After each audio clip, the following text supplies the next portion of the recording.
Comme Jean-Pierre Bemba il y a quelques jours, Moïse Katumbi est lui aussi sorti de son fief de Lubumbashi pour répondre à l'invitation du chef de l'État. Le leader d'Ensemble pour la République a d'abord eu un aparté d'un peu plus d'une heure avec le président de la République avant les discussions élargies à ses collaborateurs. Celui qui doit son retour au pays au processus démocratique enclenché par le président de la République n'a pas fait de grandes déclarations à la presse. Je suis venu voir le président de la République pour les consultations. D'abord, je suis venu voir un frère. Et le plus important, je crois, d'ici peu, quand il va terminer les consultations, vous saurez ce qu'on a discuté avec le président de la République. Des grosses pointures de la politique congolaise, il en fait aussi partie. Gabriel Kyungu Akumanda, qui ne voile plus son soutien à Félix-Antoine Tshisekedi Tshilombo, n'a fait que confirmer à l'autorité suprême ses profondes convictions. Qu'est-ce que vous cherchez à savoir? Vous connaissez ma position? Vous connaissez la position de la formation politique que je dirige, l'UNAFEC.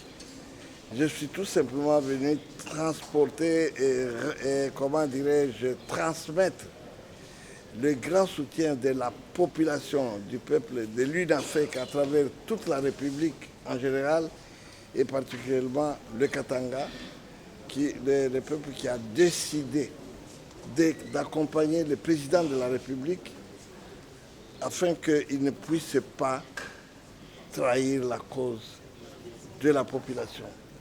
À la question de journalistes sur son avis à propos de la coalition FCC-CACH, le président national de l'UNAFEC a dit constater, comme plusieurs Congolais, l'échec de ce mariage. La FDC alliée, un autre regroupement majeur de la sphère politique congolaise, a été reçu ce samedi par le garant de la nation.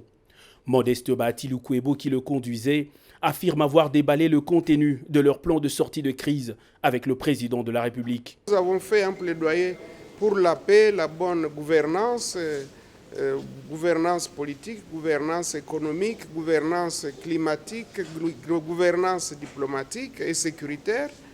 Nous avions par exemple proposé qu'on puisse instaurer des barzas communautaires au niveau de chaque province pour que les communautés prennent l'habitude de se parler. Le notable Nekongo, Nemwanda Nsemi, a lui aussi exposé sa pensée au chef de l'État. Le leader de Bundu Dia Congo a rassuré son soutien inconditionnel à cette action salvatrice pour le pays lancée par Félix-Antoine Tshisekedi. Moi, je pense à l'allure où va le pays.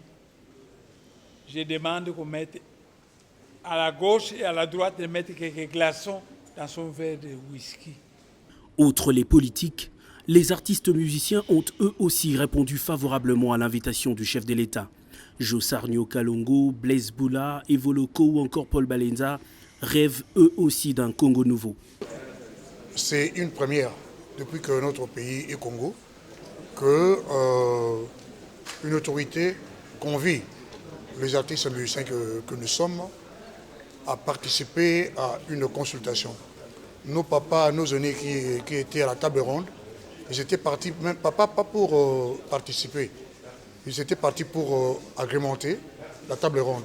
Et là, c'est une première. Et nous lui avons remis notre mémo que nous avons préparé. Et il a répondu à certaines questions ou certains de nos desiderata. Tout doucement, les pièces de la carte se constituent et l'option de l'union sacrée de la nation se solidifie.